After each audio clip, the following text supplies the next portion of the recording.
मतलब एक ऐसा मतलब अमृत धारा किस्म की चीज़ है जिसे सबको पाला पड़ता है, ख़ास तौर पे आप जैसे जैसे मुसाफिरों को। तो एक छोटी सी नज़र मैं भी आई है पे कि भूख लगने पे मैंने ज़ईफ़ा किस्म की एयर होस्टेस से कहा,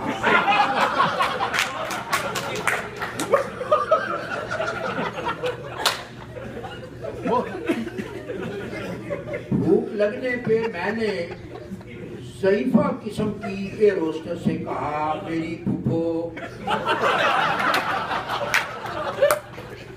असल में जी मैं जिस मतलब मेरे ब्रॉटअप हुआ है ना जिस घर में, तो हमें बड़ों की इज्जत करना सिखाया।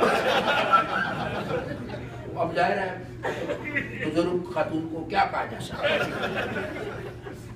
भूख लगने पे मैंने ज़ईफ़ा किस्म की एयर होस्टेस से कहा, मेरी फूफो मुझे भूख ने अब परेशान सा कर दिया है, मुझे कुछ खिला दीजिए, कुछ पिला दीजिए।